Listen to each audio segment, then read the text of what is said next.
실제 범죄 사건, 세기의 강도 사건. 1996년 ASBC 은행에서 리 회계 책임자는 무장 경비원 2명과 함께 300명이 넘는 노동자들의 월급을 인출하러 왔다. 가죽 가방에 거액이 담겨 있었기에 높은 수준의 보안이 요구되는 중요한 임무였다. 세 사람은 그 평화로운 순간이 곧 끝을 맞이하고 모든 것을 영원히 바꿔놓을 피비린내에 나는 비극이 닥쳐오리라는 것을 전혀 알지 못한 채 은행을 나섰다. 그 가죽 가방은 리 책임자가 직접 고안한 특수 다이얼 자물쇠로 잠겨 있었고 그 안에는 노동자들의 월급인 5억 홍콩 달러가 넘는 현금이 들어 있었다. 원칙주의자인 리 책임자에게 이 돈을 지키는 것은 명예이자 책임이었다. 함께 있던 두 경비원 역시 경계를 늦추지 않고 가방에서 눈을 떼지 않았지만 그 가방이 치밀하게 계획된 잔인한 강도 계획의 표적이 되었다는 것은 아무도 예상하지 못했다. 세 사람은 공장에서 준비해둔 하얀색 라다 차량으로 향했다. 경비원 한 명이 리 책임자를 위해 뒷좌석 문을 열어주었고 그는 가방을 품에 꼭 껴안은 채 긴장된 표정으로 채에 탔다. 운전사는 고개 숙여 인사한 뒤 채 시동을 걸었다. 평범해 보였던 이 여정은 차가 막 움직이기 시작하면서 돌아올 수 없는 악몽으로 빠져들려 하고 있었다. 차가 막 출발하려는 순간 나일론 스타킹으로 얼굴을 가린 두 남자가 갑자기 골목에서 뛰쳐나왔다. 그들은 매우 빠르고 전문적으로 움직였으며 한 명은 운전석을 향해 다른 한 명은 리 책임자가 앉은 뒷좌석 문으로 총을 겨눴다. 모든 것은 경고도 없이 눈 깜짝할 사이에 일어났다. 대낮에 은행 바로 앞에서 벌어진 대담한 강도 사건은 날카로운 총성과 함께 시작되었다. 귀를 찢는 총성이 울리고 차 안에는 피가 번지기 시작했다. 리 책임자 옆에 앉아있던 경비원은 미처 반응하기도 전에 가슴에 총을 맞고 쓰러졌다. 운전사 역시 총구 앞에 제압당했다. 강도들의 전문적이고 잔혹한 수법에 차 안에 있던 모두가 무력해졌다. 평범한 월급 인출 업무는 그렇게 끔찍한 지옥으로 변하며 악몽이 시작되었다. 강도들은 계속해서 총을 쏘았고 이번에는 리 책임자의 어깨에 총알이 박혔다. 그는 부상에도 불구하고 가방을 필사적으로 끌어안았다. 조수석에 앉아있던 두 번째 경비원도 총에 맞아 쓰러졌다. 강도 중 한 명이 차 안을 살피며 더 이상 저항할 사람이 없는지 확인했다. 밖에서는 행인들이 겁에 질려 다가오지 못했고 공포가 거리를 뒤덮었다.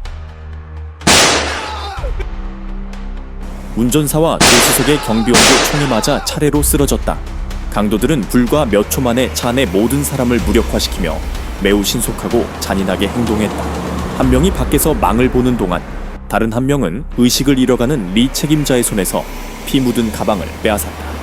그들의 계획은 완벽했고 탈출을 위해 준비된 하얀색 택시가 이미 시동을 걸고 기다리고 있었다. 돈이 가득 든 가방을 손에 넣은 두 강도는 미리 대기 중이던 하얀색 택시 쪽으로 신속하게 이동했다. 그들은 순식간에 차에 올라탔고 택시는 즉시 속력을 내어 차량들 속으로 사라졌다. 군중들은 그제야 감이 다가왔지만 이미 너무 늦었고 아무도 차량 번호를 제대로 보지 못했다. 강도 사건은 순식간에 끝나고 현장에는 피와 극심한 공포만이 남았다. 두 강도가 길을 건널 때 한 행인이 그들의 모습에서 익숙한 점을 발견했다. 뒤따르던 강도는 그 의심의 눈초리를 즉시 알아차렸다. 그는 분노에 차 소리를 지르더니 망설임 없이 총을 들어 그 남자를 그 자리에서 쏴 죽였다. 이 피도 눈물도 없는 행동은 모든 증거를 없애려는 그들의 잔인함을 보여주었고 목격자들에게 극심한 공포를 심어주었다. 행인을 쏴 죽인 직후 강도들은 하얀색 택시에 올라타 탈출했다. 택시는 맹렬한 속도로 도로를 질주하며 총에 맞아 쓰러진 남자가 남겨진 혼란스러운 현장을 뒤로했다. 사람들은 비명을 지르거나 구급차를 부르며 아수라장이 되었다.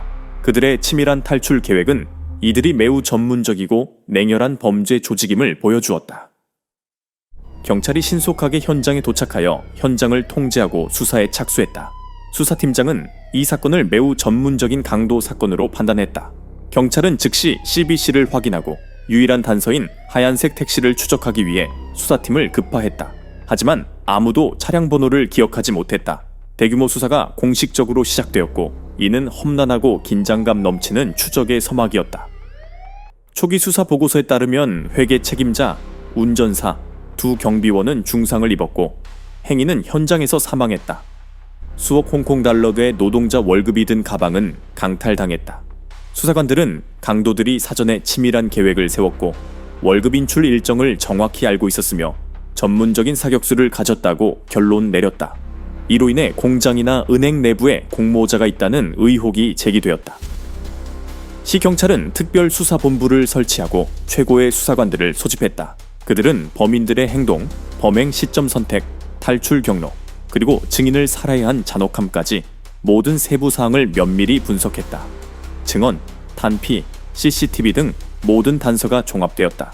정의를 되찾고 불안에 떠는 여론을 진정시키기 위해 전면적인 추적이 시작되었다.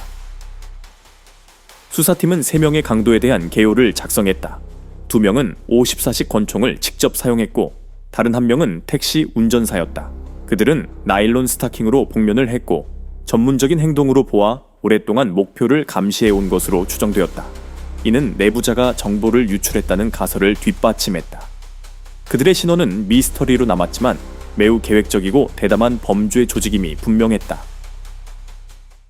같은 날 오후 익명의 제보 전화화로 도시 외곽의 황무지에 하얀색 택시가 버려져 있으며 차 안에서 휘발유 냄새가 진동한다는 신고가 접수되었다. 수사팀이 즉시 현장으로 출동했다. 차는 공터에 홀로 서 있었고 바퀴에는 마르지 않은 진흙이 묻어 있어 최근에 운행된 것임을 알 수 있었다. 첫 번째 중요한 단서가 나타나며 새로운 수사의 길이 열렸다. 차량에 접근한 경찰은 강한 휘발유 냄새와 바닥에 흥건한 휘발유를 발견했다. 잿더리에는 타다 만 모기향이 있었다. 범인들이 증거를 인멸하기 위해 차를 불태우려 했으나 어떤 이유로 실패한 것이 분명했다. 수사팀은 차량을 면밀히 수색하기 시작했고 차 트렁크에서 더 끔찍한 발견이 기다리고 있다는 사실은 알지 못했다. 트렁크를 열었을 때 경찰은 비닐봉지가 머리에 씌워진 남성의 시신을 발견하고 경악했다. 피해자는 택시 운전사 리우장하이로 가까운 거리에서 총에 맞아 살해된 것으로 확인되었다. 범인들은 차를 빼앗기 위해 그를 살해한 뒤 휘발유를 묻힌 모기향으로 시신과 함께 차를 불태워 증거를 인멸하려 했던 것이다. 강도 사건은 이제 극도로 잔혹한 조직적 살인 사건으로 격상되었다. 감식팀은 택시를 계속해서 수색하며 단서가 될 만한 모든 흔적을 수집했다. 희미한 발자국, 깨끗이 닦이지 않은 지문, 값싼 담배 한 갑, 그리고 모기향과 휘발유, 얼룩이 발견되었다. 범인들이 증거를 없애기 위해 매우 신중을 기했지만 감식 전문가들은 남겨진 흔적들로부터 결정적인 단서를 찾을 수 있을 것이라 희망했다. 트렁크에서 발견된 피해자의 신원을 확인한 후 경찰은 수사를 확대했다. 한 노점상의 증언을 통해 그들은 첫 번째 용의자로 도박 중독에 빠져 노숙 생활을 하던 전과자 제키 메이를 특정했다. 최근 그는 갑자기 생활이 나아진 듯 보였고 낯선 두 남자와 어울려 다녔다고 한다. 수사팀은 사건의 실마리를 풀기 위해 즉시 제키 마를 체포하기로 결정했다. 불량한 과거를 가진 실업자 제키 마는 대담한 강도의 프로필과 완벽하게 일치했다. 그는 평범한 노동자 가정에서 태어났지만 아버지가 돌아가신 후 도박에 빠져 빚더미에 앉고 범죄의 길로 들어섰다. 최근 지인들은 그가 갑자기 돈을 흥청망청 쓰며 낯선 이들과 어울렸다고 말했다. 모든 정황이 말을 가리켰고 이제 남은 과제는 그를 찾아 체포하는 것이었다. 경찰은 제키 마를 찾기 위해 그의 형 집을 방문했지만 소득이 없었다. 그의 형 앤디마는 제키가 강도 사건이 일어나기 전에 먼 곳으로 돈을 벌러 간다며 짐을 싸서 집을 나갔다고 진술했다. 수사팀은 가족들이 무언가 숨기는 듯한 태도를 보였지만 증거를 찾지 못했다. 제키마가 도주를 미리 계획한 것은 분명했지만 경찰은 그가 누군가와는 연락을 할 것이라 믿었다. 신문 과정에서 마의 형은 그에게 어린 시절부터 절친한 친구인 추앙이 있다고 털어놓았다. 그 역시 전과가 있으며 현재 유흥업소에서 일하고 있었다. 경찰은 추앙이 공범이거나 마의 도피를 돕고 있을 가능성이 높다고 판단했다. 중요한 연결고리를 끊기 위해 수사팀은 즉시 그 유흥업소로 출동하여 추앙을 찾아 체포하기로 했다. 3명의 사복경찰이 용의자 제키마의 절친인 추앙이 일하는 시끄러운 유흥업소로 조용히 들어갔다. 그들의 시선은 어둡고 번잡한 공간을 빠르게 훑으며 인파와 현란한 조명 속에서 목표물을 찾았다. 그들은 이것이 주범을 잡기 위한 중요한 단서임을 알고 있었고 체포 작전 직전에 긴장감이 감돌았다. 경찰이 그의 이름을 부르자 구석에서 혼자 술을 마시던 추앙은 쏘스라치게 놀라 즉시 자리에서 일어나 뒷문으로 뛰쳐나갔다. 궁지에 몰린 짐승처럼 보인 그의 갑작스럽고 격렬한 반응은 그가 사건에 연루되었음을 더욱 확신하게 했고 곧바로 긴박한 추격전이 시작되었다. 요란한 음악 소리 사이로 의자가 넘어지고 술잔이 깨지는 소리가 울려 퍼졌다. 추앙은 유흥업소를 뛰쳐나가 어두운 뒷골목으로 전속력으로 달렸다. 경찰은 그를 뒤쫓으며 멈추라고 소리쳤다. 어두운 밤의 추격전은 도망치려는 자와 체포하려는 자, 양측 모두 물러서지 않으면서 극적으로 전개되었다. 추앙은 막다른 골목으로 뛰어들었고 뒤에서는 계속 도망가면 쏘겠다는 경고와 함께 경찰의 급박한 발소리가 들려왔다. 궁지에 몰린 그는 맞서는 것 외에 다른 선택지가 없었다. 어두운 골목은 도망자와 추격자 모두에게 삶과 죽음의 경계가 극도로 희미해지는 생사를 건 대결의 무대가 되었다. 더 이상 도망갈 길이 없자 추앙은 갑자기 돌아서서 총을 꺼내 경찰을 향해 발포했다. 이 대담하고 위험한 행동은 추격전을 긴박한 총격전으로 바꿔놓았다. 총알이 골목의 정적을 깨고 날아다니며 타협 없는 대결이 시작되었음을 알렸다. 경찰은 즉시 엄폐물을 찾아 피할 수 없는 싸움에 대비했다. 치열한 총격전이 벌어졌다. 경찰 한 명이 부상을 입었지만 남은 동료는 범인이 더 큰 위험을 초래하기 전에 그를 제압하기로 결심했다. 일촉즉발의 상황과 추앙의 격렬한 저항 앞에서 경찰관은 안전한 곳에 몸을 숨기고 범인을 향해 계속해서 총을 쏘며 탈출할 기회를 주지 않으려 했다. 지원 병력이 다가오자 더 이상 탈출구가 없다고 판단한 추앙은 엄폐물에서 뛰쳐나와 필사적으로 돌파를 시도했다.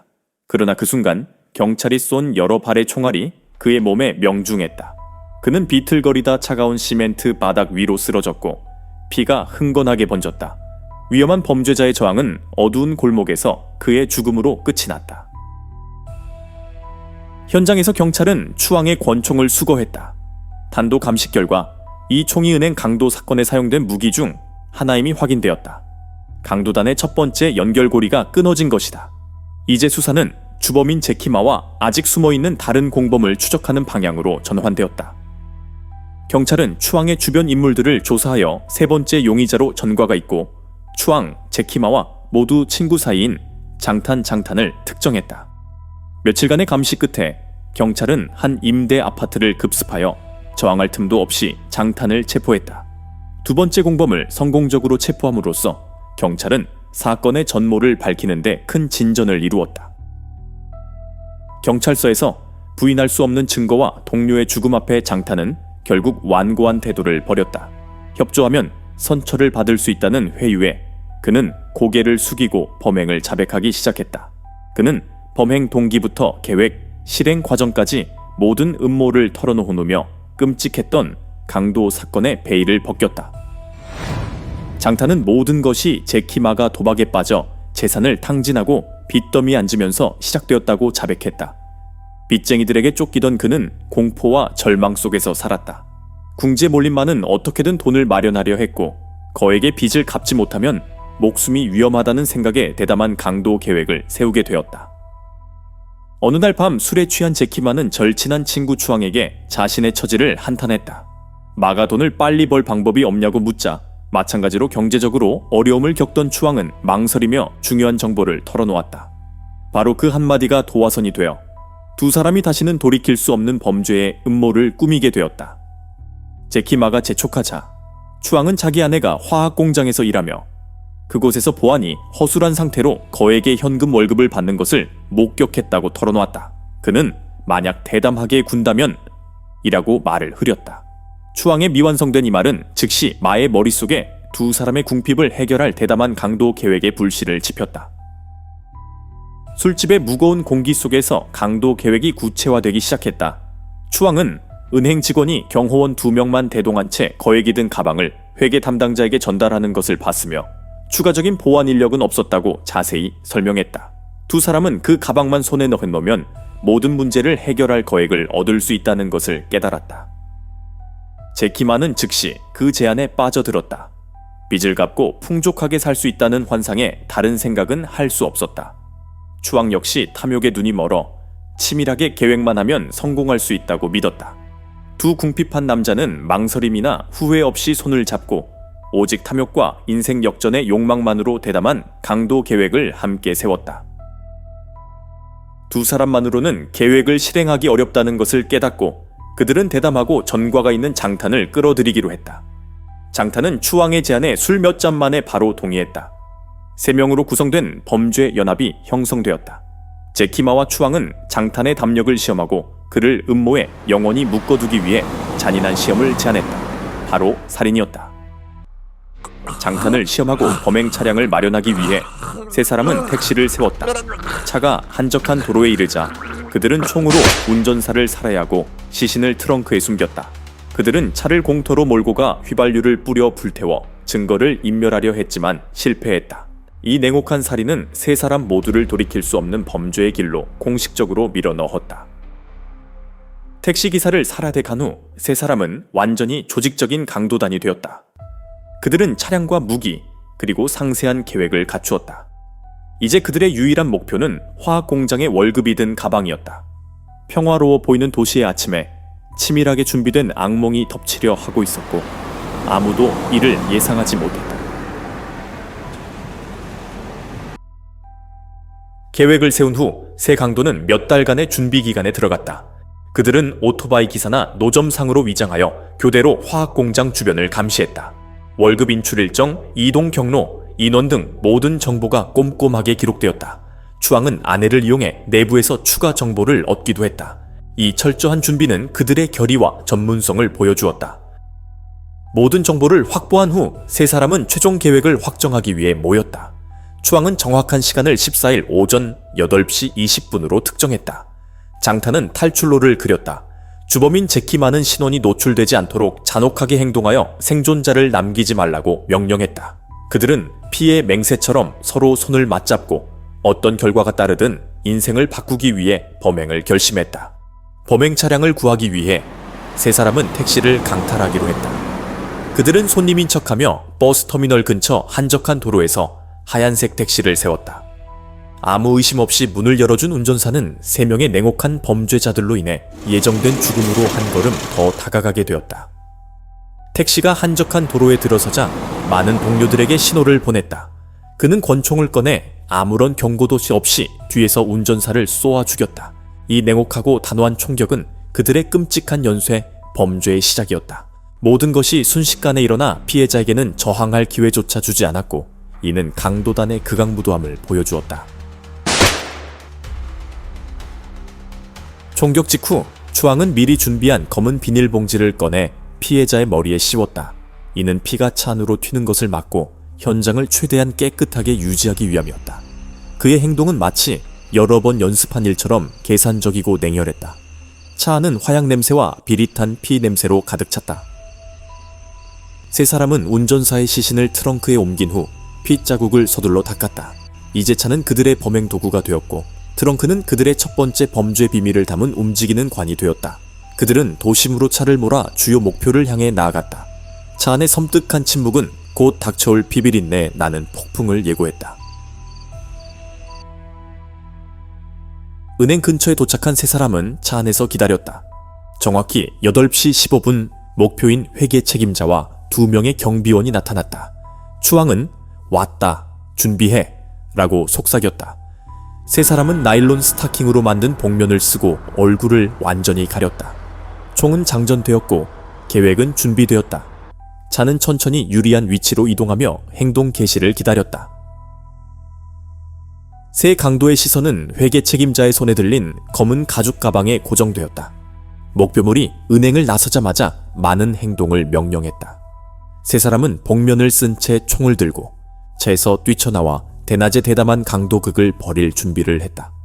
돈이 가득 든 가방은 피와 폭력의 소용돌이의 중심이 되어 모든 것을 집어삼켰다. 알려진 바와 같이 강도 사건은 순식간에 잔혹하게 벌어졌다. 총성이 울리고 사람들이 쓰러지고 가방은 강탈당했으며 무고한 목격자는 살해되었다. 이 모든 것이 2분도 채 안 되는 시간에 일어났다. 이 사건은 도시에 끔찍한 상처를 남겼고 법집행기관과 피도 눈물도 없는 살인 강도단 사이에 숨 막히는 추격전의 공식적인 시작을 알렸다. 동료들이 체포되거나 사살된 후 주범인 제키만은 흔적도 없이 사라졌다. 전국에 수배의 전단이 붙었지만 성과는 없었다. 시간이 흐르면서 사건은 대중의 기억 속에서 희미해졌지만 경찰에게 그는 여전히 잠재적인 위협이었다. 수사팀은 매년 회의를 열어 사건 파일을 다시 검토하며 새로운 단서를 찾으려는 희미한 희망을 놓지 않았다. 사실 돈을 나눠 가진 직후 많은 위조 신분증을 이용해 상하이로 도주했다. 그곳에서 그는 거액을 들여 성형수술을 받아 투박했던 얼굴을 완전히 다른 사람으로 바꾸었다. 새로운 얼굴 덕분에 그는 경찰의 초기 수사망을 쉽게 빠져나갈 수 있었다. 이는 제키마가 다른 신분으로 새로운 삶을 시작하고 수년간의 도피 생활을 이어가는 결정적인 계기가 되었다. 추랑추랑이라는 새로운 얼굴과 신분으로 많은 외딴 란타우섬에 숨어들었다. 그는 작은 집을 빌려 조용히 살며 가짜 신상 정보를 만들었다. 그는 발각되지 않기 위해 접촉을 최소화하고 목소리와 행동 방식까지 바꿨다. 강탈한 돈으로 그는 부족함 없이 살았지만 낭비하지 않으려 애쓰며 항상 불안감 속에서 지냈다. 추랑이라는 이름으로 많은 점차 새로운 삶에 적응했지만 발각될지 모른다는 두려움은 늘 그를 괴롭혔다. 그는 사진을 찍지 않고 디지털 흔적을 남기지 않으며 특히 경찰과 같은 낯선 사람들을 항상 경계했다. 시간이 지나도 안전하자 그는 점차 긴장을 풀고 자신의 계획이 완벽했고 과거는 영원히 묻혔다고 스스로를 설득하기 시작했다. 새로운 삶은 기쁨을 주지 못했다. 시간을 보내기 위해 많은 마작 도박장을 드나들기 시작했다. 그곳에서 그의 옛 본성이 다시 나타났다. 어느 날 도박에서 크게 지자 그는 화를 내며 소란을 피워 주목을 받았다. 한 낯선 이가 그의 얼굴이 나직다고 느꼈다. 이것이 바로 그의 첫 번째 실수였고 잊혀진 줄 알았던 사건이 다시 수면 위로 떠오르는 계기가 되었다. 마의 도피 생활은 공허함 그 자체였다. 과거를 잊기 위해 그는 종종 밤에 유흥업소나 다방을 찾았다. 그는 인파 속에 섞여 피 묻은 손을 가진 적 없는 추랑이라는 다른 사람인 척 거짓 미소를 지었다. 밤새 이어진 유흥은 그가 자신의 죄 많은 자로부터 일시적으로 도망치는 방법일 뿐이었다. 한 다방에서 많은 술집 접대부인 이황 리 황을 만났다. 그녀의 깊은 눈빛에 그는 매료되었다.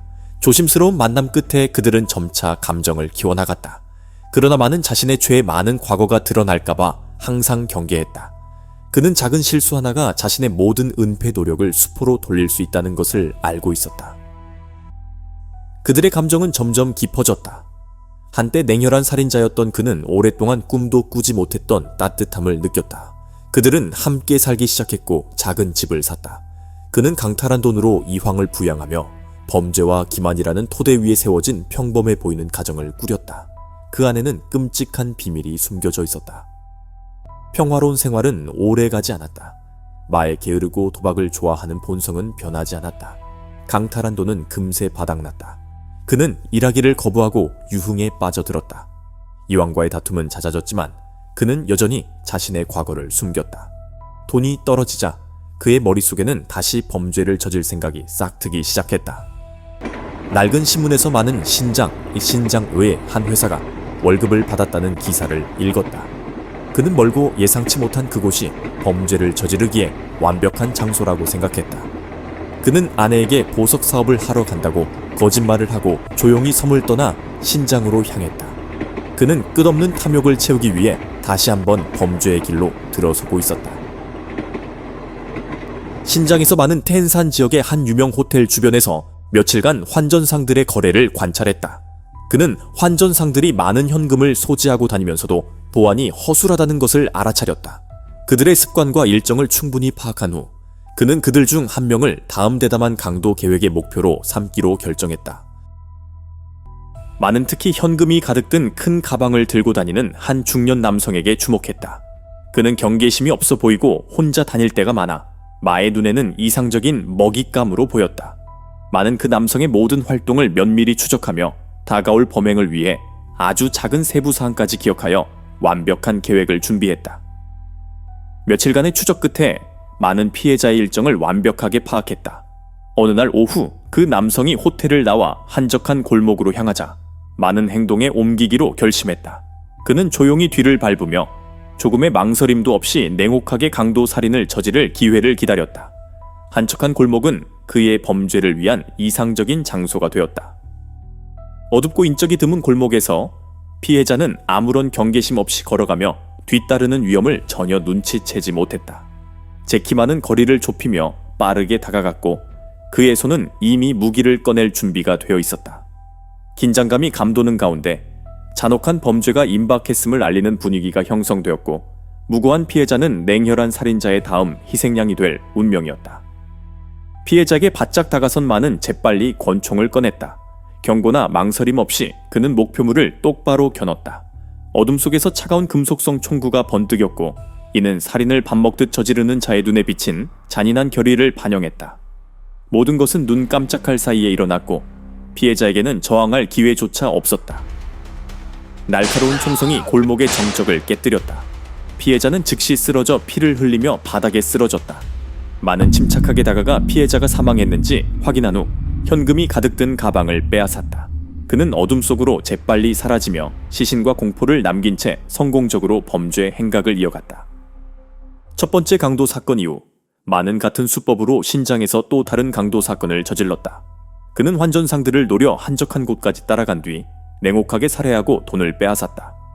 두 번의 강도 사건을 통해 그는 총 100만 홍콩 달러 이상을 강탈했고 지역 사회에 더 큰 공포와 슬픔을 안겨주었다. 두 사건을 조사하던 신장 경찰은 피해자들이 모두 같은 종류의 총에 살해되었음을 발견했다. 탄도 감식 결과는 충격적이었다. 그것은 1993년 강도 사건에 사용된 무기와 일치했다. 범인은 10년 넘게 도피 중이던 제키 마로 확인되었다. 이 발견은 잊혀졌던 오래된 사건을 되살리고 살인범을 체포할 희망을 열어주었다. 마의 위험성이 커지자 홍콩 경찰은 성형 전후의 몽타주와 함께 전국에 수배령을 내렸다. 현상금은 당시 기록적인 20만 홍콩 달러로 올랐다. 수배령은 모든 매체를 통해 널리 퍼졌다. 제키 마라는 이름은 다시 한번 공포의 대상이 되었고 홍콩 경찰 역사상 가장 큰 규모의 추적이 공식적으로 시작되었다. 2004년 란타우 섬의 한 젊은 여성이 버스를 기다리던 남성의 얼굴이 수배 전단과 비슷하다는 것을 우연히 알아차렸다. 그녀는 즉시 경찰에 신고하여 그의 외모와 위치를 상세히 알렸다. 그녀의 경각심과 결단력 있는 행동은 11년간 이어진 추적을 끝내는데 결정적인 단서가 되었다. 신고를 받은 경찰은 신속하게 제키마의 거주지를 파악했다. 특수기동대가 밤에 아파트를 포위하고 급습했다. 그들은 문을 부수고 들어갔지만 아파트는 비어 있었다. 제키마는 또다시 흔적도 없이 사라져 체포 작전은 허탈하게 끝났다. 아파트에는 아내 이황과 어린 자녀뿐이었다.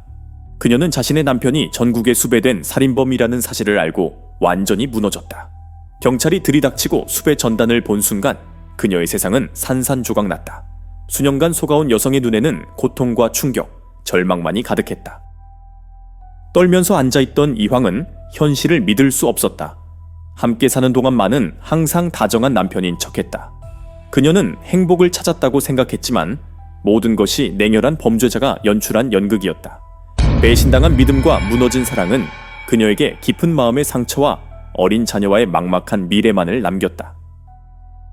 고통 속에서도 이황은 경찰에 협조하기로 결정했다.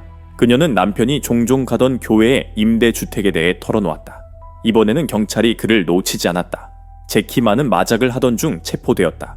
10년이 넘는 추격전은 마침내 끝이 났다. 하늘의 그물은 넓지만 빠져나갈 수 없었고 그의 범죄 행각은 막을 내렸다. 2005년 제키마는 재판에 회부되었다. 그는 오만한 모습 없이 조용히 고개를 숙이고 있었다. 공소장에는 사건의 중대 범죄, 5명살해, 다수의 부상자를 낸 그의 잔혹한 범죄 행각이 나열되었다. 10년 넘게 법망을 피해 살아온 자의 냉혹한 숫자는 법정을 무거운 침묵에 잠기게 했다. 공개 재판 끝에 제키마는 공식적으로 사형을 선고받았다. 이 판결은 10년이 넘는 피비린내, 나는 범죄 여정의 끝을 알리는 동시에 법을 무시하는 자들에게 엄중한 경고가 되었다. 이로써 마의 사건은 공식적으로 종결되었고 범죄사의 어두운 한 장은 법의 공의로서 닫혔다.